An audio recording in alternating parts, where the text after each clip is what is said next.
All right, everyone, welcome out to the farm of Dr. Andy Bozeman, pediatric surgeon associated with Fairview Park. And Doctor, thank you so much for meeting us out here today. You have a beautiful place. Thank you. Glad to have y'all out here today. So we have had you pull out your lawnmower because you want to talk to us a little bit about safety. And so many times we hear horror stories of children who have been involved in an accident, something around a lawnmower. People are...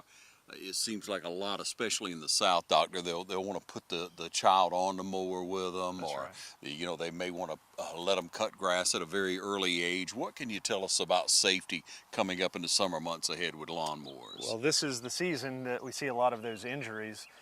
In particular, the grass is growing, kids are out of school, you've got some cheap labor, might you say, on your hands.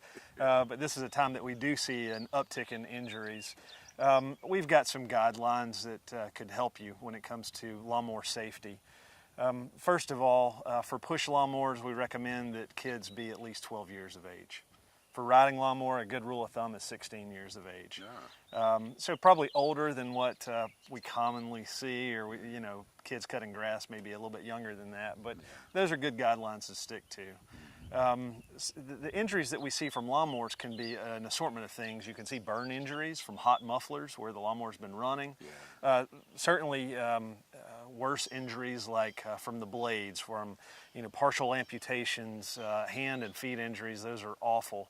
Mm-hmm. So it's just something that deserves a lot of respect, and you've got to be careful, especially this time of year. Yeah, and with today's lawnmowers, you think about it and you want to put a young kid on a mower and maybe their body's not quite as long as it should be to reach, and they're stretching for, that's right, for the pedals and what have you. That could be a concern. With the zero turns, that's a concern, isn't it? Absolutely. There's been a lot of advancement in kind of lawnmower technology, if you will. There's zero turn radius mowers now that are commonplace. Those mowers cut grass at a rapid rate of speed, and also they can be thrust in reverse very easily. So that's some of the injuries that we see. Some of the more devastating injuries are actually when a zero turn radius mower is put into reverse. Unbeknownst to the driver, there's a small child behind you, and you can just imagine, the outcome of something like that. So, you have to be very, very careful, especially when there's young kids around, when you're putting a lawnmower in reverse in particular. Yeah, so they could be a little bit younger and start pushing that mower, and you'd recommend that first. Now, absolutely. We do have a lot of mowers now that if you let go of the handle, at least it'll cut off, a safety feature. Many people will bypass that, and that's not a good idea. Bad idea, that's a safety feature. It's there for a purpose, that it disengages either the gearing or it shuts the lawnmower off, and that's all, based around safety. Another thing I would say is that people like to wear sandals, flip-flops in the summer. You never cut grass, unless you've got the appropriate footwear on. Yeah. If you're cutting in the yard, make sure that rocks, foreign matter, debris, toys, all of that's cleaned up, because that can become a projectile. Yeah. So. Yeah, we've seen it happen before, right, Doc? Absolutely. So we want to minimize those injuries this summer. And really safety first. And Dr. Bozeman, we talk about the advancements in mowers. A lot of them now, if you get off the seat on a riding mower, it automatically cuts a mower off. That's right. That's another feature, obviously safety feature, that shouldn't be disengaged in any way. It should not be disconnected. That can be done, but it's there for a purpose, and that's all revolves around safety. An ounce of prevention is worth a pound of cure, and that especially takes special meaning, when it comes to trauma and summertime injuries with lawnmowers. Yeah, and also keeping the mower safely operating, serviced and that type thing, making sure that, belts are secure and also blades are properly. That's right. Blades are secured on the appropriate way. Belt guards, if it's an older mower, I've seen where the belt guards have been removed. That's probably from service, and maybe the parts got lost or misplaced, or maybe there wasn't attention to put them back. Yeah. But that's a safety hazard again. So just want to be as careful as you can. Yeah, a lot of grass cutting ahead. Yeah, that's right. Yeah, for sure. And like you say, you have free labor around the house. You want to put the kids to work doing something. We all want responsible, hard-working kids, but their safety comes first. That's exactly right. Doctor? No, I agree. Yeah, and so other issues that we should be thinking about with summertime, I love to grill out. Yes, so this is the summertime activity. You know, it's one of those great American pastimes where we grill in the summertime, and once again, that can be a problem, you know, when there's propane grills, there's charcoal grills, it's a heat source. So, you know, be careful with the little ones, you know. A hot grill looks just like a cold grill to them. You know, they don't know any better. So it's good to establish safety zones around where you're grilling.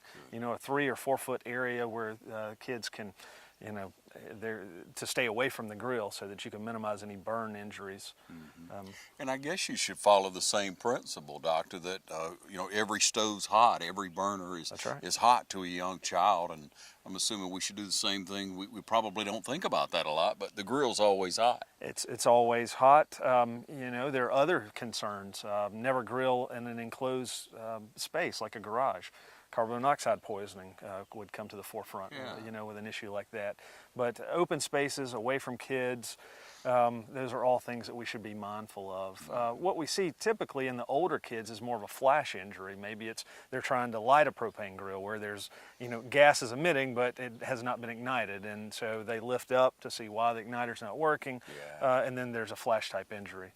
And that's opposed to what we see in smaller kids, where it's usually kind of a burn injury or scald injury to the hands. One of the biggest offenders we see in small kids is things like ramen noodles, which are microwavable, but they go to pull it out of the microwave and they get a scald injury. And so that can be devastating. That can be a really bad problem. Other issues around grilling are, especially, you know, we talk about outdoor activities. I love to fish as well. Yes.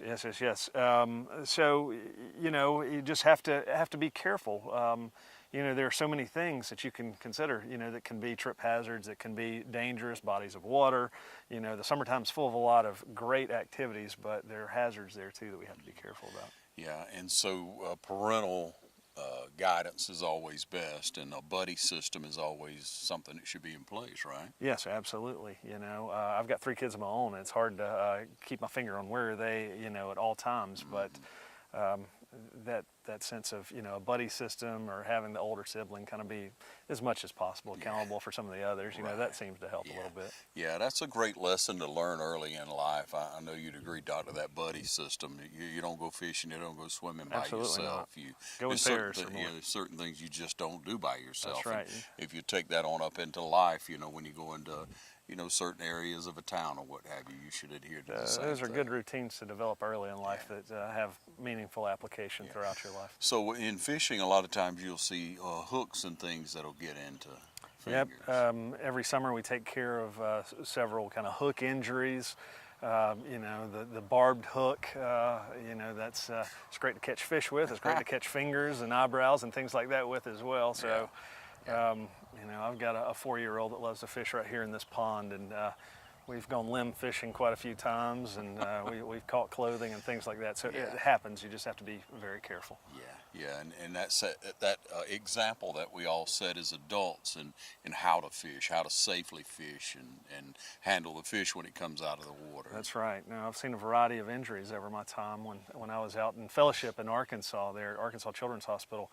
Actually, there was a child that was throwing a catfish that he had just caught up to his friend, and the side fin actually caught in the side of the child's neck, and so that had to be surgically removed. So, you know, you can't possibly predict all of the mechanisms of injury. It's just, you know, just try to practice safety and be responsible, and the buddy system's always a good idea. And of course, Doctor, you're always available for a phone call, right? Absolutely. No, that's what we're here for. Fairview Park Hospital, I respond to the emergency room and also have my office here, Fairview Specialist Pediatric Surgery, and we're here for you. Hope you don't need us, but if you do, then we're only a phone call away. Yeah, we're glad that you're here with us, Doctor. We've had you on a couple of times before, and people just they don't understand a lot of times, Doctor, the impact of having a pediatric surgeon right here in our community. It's a blessing. That's a bi-directional street. I'm happy to be here, and it's a good resource for the community as well. Thank you for what you do, and thanks for taking time to share us. And we encourage you to take every precaution for safety this summer. And if you need the doctor, he's always a phone call away. Well, thanks for coming out today. I appreciate this.